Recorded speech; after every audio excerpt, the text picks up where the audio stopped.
تاریخ میں کچھ واقعات ایسے ہیں جو ایسے زخم چھوڑ جاتے ہیں جو شاید کبھی نہیں بھرتے۔ جی بالکل۔ اور کربلا کا سانحہ بھی ایک ایسا ہی واقعہ ہے، امت کے اتحاد پر ایک بہت گہری چوٹ۔ یہ اس فتنے کی انتہا تھی جس کا خوف پیغمبر اسلام کو اپنی وفات کے بعد سب سے زیادہ تھا۔ صحیح۔ تو آخر یہ سب شروع کیسے ہوا؟ پیغمبر کے اپنے گھرانے اہل بیت کا یہ المناک انجام کیسے ہوا؟ آج ہم صرف واقعات کو دہرائیں گے نہیں، بلکہ اس کہانی کی جڑوں کو سمجھنے کی کوشش کریں گے۔ اور اس داستان کو سمجھنے کے لیے ہمیں وقت میں بہت پیچھے جانا ہوگا، پیغمبر اسلام کے 2 نواسوں حسن اور حسین کی پیدائش تک۔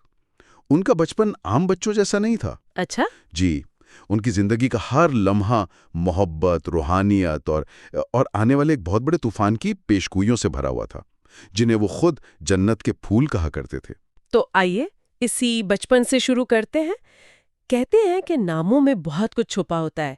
حسن اور حسین کے نام رکھے جانے کا جو واقعہ ہے وہ بھی کچھ ایسا ہی ہے۔ جی۔ حضرت علی جو خود ایک بہادر جنگجو تھے، انہوں نے اپنے پہلے بیٹے کا نام حرب رکھا، یعنی جنگ۔ جی، اور یہ اس وقت کی عرب روایت کے بالکل عین مطابق تھا۔ لیکن پیغمبر کو یہ نام پسند نہیں آیا۔ بالکل نہیں، انہوں نے اسے بدل کر حسن رکھ دیا، یعنی خوبصورت یا اچھا۔ اور یہ صرف ایک نام کی تبدیلی نہیں تھی، یہ یوں سمجھ لیں کہ ایک نظریاتی اعلان تھا۔ اچھا۔ عرب ثقافت میں نام تقدیر کا اشارہ سمجھے جاتے تھے، اور پیغمبر شروع سے ہی یہ واضح کر رہے تھے کہ ان کے نواسوں کا راستہ طاقت کا نہیں بلکہ صبر اور امن کا ہوگا۔ اور پھر جب حسین پیدا ہوئے تو حضرت علی نے پھر حرب نام سوچا، لیکن پیغمبر نے اسے بھی بدل کر حسین رکھ دیا۔ یہ شروع سے ہی ایک پیغام تھا کہ وہ معاشرے کو جنگی جنون سے نکال کر ایک نئی سمت دینا چاہتے ہیں، جس کی بنیاد امن اور حسن سلوک پر ہو۔ بالکل۔ اور یہ خاص تعلق صرف ناموں تک محدود نہیں تھا، ان کے بچپن کا ہر واقعہ اس غیر معمولی محبت کی گواہی دیتا ہے۔ ایک بہت مشہور روایت حضرت عباس کی اہلیہ ام فضل کی ہے، ان کی گود میں رکھ دیا گیا ہے۔ وہ بہت گھبرا گئیں، ظاہر ہے یہ تو ایک خوفناک خواب ہے، کوئی بھی پریشان ہو جائے گا۔ لیکن پیغمبر نے اس کی تعبیر مسکرا کر بتائی۔ انہوں نے فرمایا کہ ان کی بیٹی فاطمہ کے ہاں بیٹا ہوگا جسے ام فضل دودھ پلائیں گی، اور ایسا ہی ہوا۔ حسین کی پرورش کچھ عرصہ ان کے گھر ہوئی۔ ایک بار جب ام فضل نے حسین کو کسی شرارت پر ہلکا سا مارا تو پیغمبر نے فوراً انہیں تنبیہ کی اور کہا، میرے بیٹے کو تکلیف مت دو۔ یہ صرف ایک نانا کی محبت نہیں تھی، یہ اشارہ تھا کہ ان بچوں کا مرتبہ کتنا بلند ہے۔ اور وہ مشہور واقعہ بھی تو ہے جب دونوں بھائی کشتی کر رہے تھے، یہ مجھے ہمیشہ بہت دلچسپ لگتا ہے۔ حسن اور حسین گھر میں کھیل رہے تھے، جی، اور پیغمبر خود اس کھیل میں شامل ہو کر بڑے بھائی حسن کو تدبیریں بتا رہے تھے۔ جی، تو حضرت فاطمہ نے پوچھا کہ آپ چھوٹے حسین کی حمایت کیوں نہیں کر رہے؟ اور پیغمبر نے جو جواب دیا وہ اس واقعے کو ایک عام خاندانی منظر سے کہیں آگے لے جاتا ہے۔ انہوں نے مسکرا کر فرمایا، کیا تم نہیں دیکھتی کہ جبرائیل حسین کی حمایت کر رہے ہیں؟ سبحان اللہ! آپ تصور کریں اس گھر کا ماحول کیسا ہوگا جہاں فرشتے بچوں کے ساتھ کھیلنے آتے ہوں۔ روایات میں آتا ہے کہ حضرت جبرائیل انسانی شکل میں ان بچوں کے لیے تحفے لے کر آتے تھے۔ لیکن اسی محبت بھرے ماحول میں مستقبل کے کچھ بہت تاریک سائے بھی تھے۔ یہ سوچنا بھی مشکل ہے کہ پیغمبر پر کیا گزری ہوگی۔ ایک طرف یہ بے پناہ محبت اور دوسری طرف اس کے المناک انجام کا علم۔ یہ ایک بہت بھاری بوجھ تھا۔ اس کا سب سے واضح واقعہ ام سلمہ کے گھر پیش آیا۔ ایک دن پیغمبر ان کے گھر تھے اور انہوں نے دروازہ بند کرنے کو کہا تاکہ کوئی اندر نہ آئے۔ جی، لیکن حسین جو ابھی بچے تھے کسی طرح اندر آ گئے اور دوڑ کر اپنے نانا کی گود میں بیٹھ گئے۔ اسی وقت وہاں موجود حضرت جبرائیل نے پیغمبر سے پوچھا، کیا آپ اپنے اس نواسے سے اتنی محبت کرتے ہیں؟ پیغمبر نے فرمایا، کیوں نہ کروں، یہ تو جنت میں میرے پھول ہیں۔ اور پھر وہ لمحہ آیا جس نے سب کچھ بدل دیا۔ جبرائیل نے نہایت افسردگی سے وہ خبر دی، لیکن آپ کی امت حسین کو قتل کر دے گی۔ اللہ اکبر! یہ سن کر پیغمبر رو پڑے۔ انہوں نے پوچھا، کیا میرے پیروکار مسلمانے سے قتل کریں گے؟ جبرائیل نے تصدیق کی اور انہیں کربلا کی زمین دکھائی اور وہاں سے ایک مٹھی سرخ مٹی لا کر پیغمبر کو دی۔ تو یہ صرف ایک پیش گوئی نہیں تھی، یہ ایک ٹھوس حقیقت کی طرح ان کے ہاتھ میں آ گئی تھی۔ بالکل، اور پیغمبر نے وہ مٹی اپنی زوجہ ام سلمہ کو دی اور فرمایا، اسے سنبھال کر رکھو، جب یہ مٹی تازہ خون میں بدل جائے تو سمجھ لینا کہ میرے حسین کو شہید کر دیا گیا ہے۔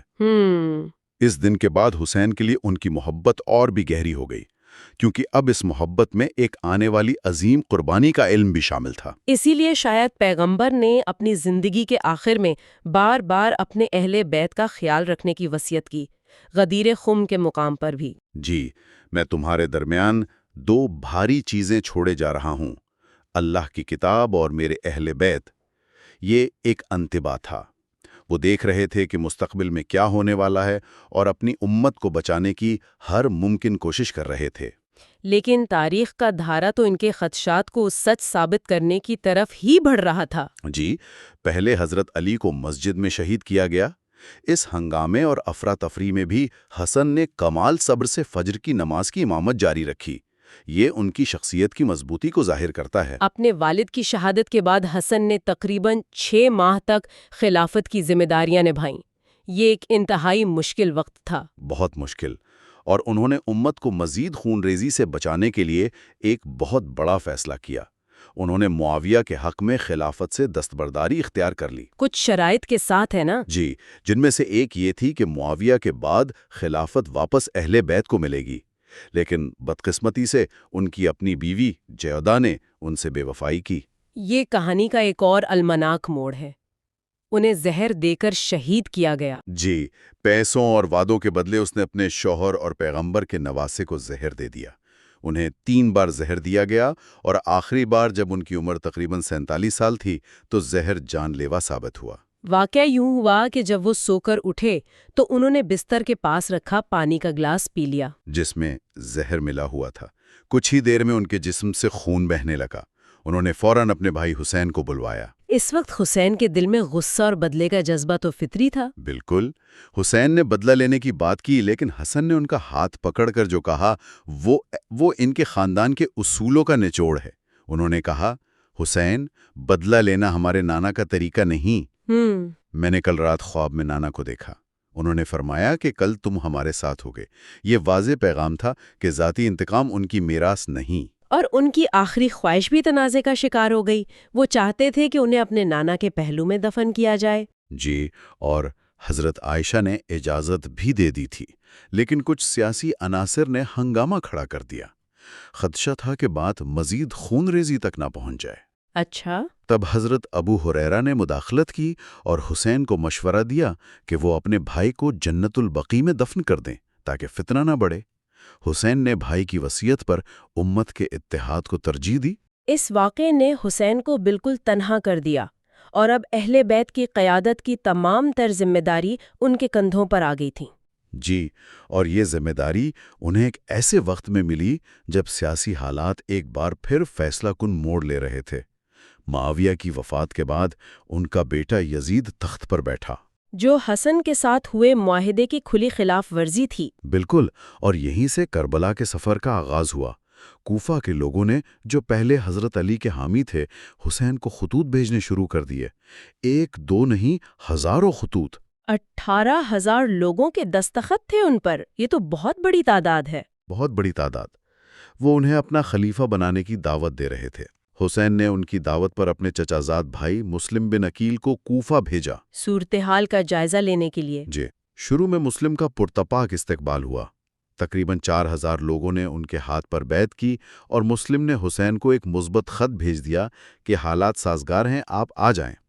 لیکن کوفہ کی تاریخ تو… وہ تو غداری اور سیاسی بے وفائی سے بھری پڑی تھی۔ حالات بہت تیزی سے بدلے۔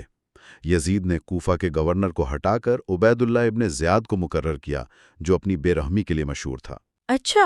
ابن زیاد نے کوفہ پہنچتے ہی خوف و ہراس کی فضا قائم کر دی، لوگوں کو ڈرایا، دھمکایا۔ اور مسلم بن عقیل کے حامی ان کا ساتھ چھوڑ گئے؟ جی، شام ہوتے ہوتے مسلم بن عقیل کوفہ کی گلیوں میں اکیلے رہ گئے۔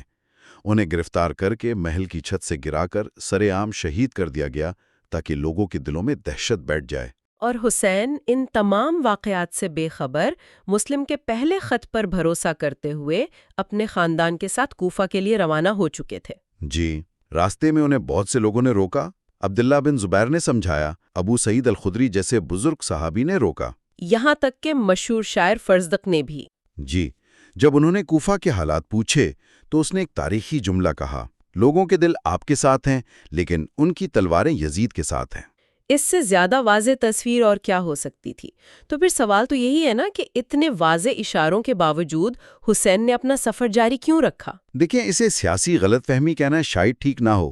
حسین کا جواب ان کے کردار کی گہرائی کو ظاہر کرتا ہے۔ انہوں نے کہا، میں ان لوگوں سے بے وفائی نہیں کر سکتا جنہوں نے مجھ پر بھروسہ کیا ہے۔ تو ان کے لیے یہ ایک اخلاقی ذمہ داری تھی۔ بالکل، وہ اصولوں پر چل رہے تھے، سیاست پر نہیں۔ جب انہیں راستے میں مسلم بن عقیل کی شہادت کی خبر ملی تو وہ بہت دکھی ہوئے اور پکارے، اے وقت تو کتنا برا ساتھی ہے۔ اس موقع پر تو وہ واپس جا سکتے تھے۔ جی، اور انہوں نے یہی کیا۔ انہوں نے اپنے تمام ساتھیوں کو جمع کیا اور کہا، ہمارے حامی ہمیں چھوڑ چکے ہیں، جو جانا چاہتا ہے چلا جائے۔ رات کا اندھیرا استعمال کرو اور اپنے گھروں کو لوٹ جاؤ۔ انہوں نے کسی پر کوئی دباؤ نہیں ڈالا؟ کوئی دباؤ نہیں، لیکن ان کے بھائی، بھتیجوں اور وفادار ساتھیوں میں سے ایک بھی شخص پیچھے نہیں ہٹا، یہاں تک کہ ان کے بیمار بیٹے زین العابدین نے بھی کہا کہ وہ ان کے ساتھ ہی رہیں گے۔ اور پھر وہ کربلا پہنچ گئے۔ ایک طرف حسین کا تقریباً 80 افراد کا قافلہ جس میں عورتیں، بچے، چند وفادار ساتھی، اور دوسری طرف عمر بن سعد کا 4000 سپاہیوں کا لشکر۔ جی، اور یہ تعداد تو بعد میں بڑھتی ہی گئی۔ یہ طاقت کا توازن نہیں تھا، یہ سراسر ظلم کی تصویر تھی۔ وہاں پہنچ کر بھی حسین نے جنگ سے بچنے کی کوشش کی۔ ہر ممکن کوشش کی۔ انہوں نے عمر بن سعد کے سامنے 3 بہت معقول تجاویز پیش کیں، یا تو مجھے کسی اسلامی سرحد کی طرف جانے دو، یا مجھے مدینہ واپس جانے دو، یا پھر مجھے یزید کے پاس لے چلو تاکہ میں براہ راست اس سے بات کر سکوں۔ یہ تجاویز تو بہت معقول لگتی ہیں، انہیں کیوں مسترد کر دیا گیا؟ کیونکہ ابن زیاد اور اس کے ساتھی جیسے شمر کے لیے یہ مسئلہ اب سیاسی نہیں رہا تھا، یہ ذاتی انا اور خوف کا مسئلہ بن چکا تھا۔ انہیں ڈر تھا کہ اگر حسین کسی بھی صورت میں بچ گئے تو ان کا اخلاقی اثر و رسوخ یزید کی حکومت کے لیے ہمیشہ خطرہ بنا رہے گا۔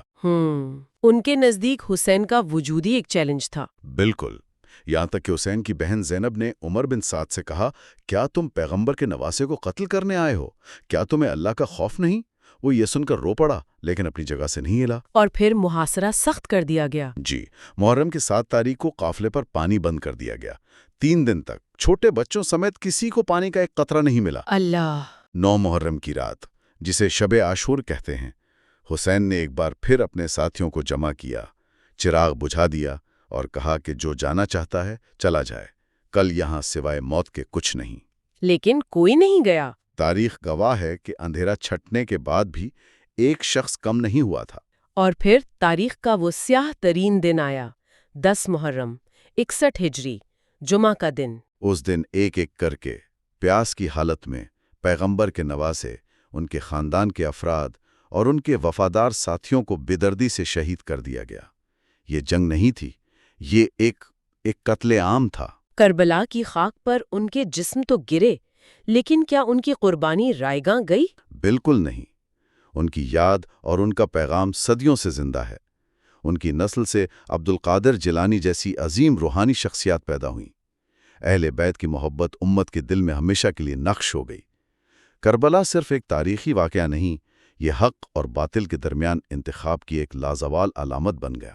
کربلا کا واقعہ صرف ایک المیہ نہیں، یہ وفاداری، اصول، سیاست اور دھوکے دہی کی ایک گہری داستان ہے۔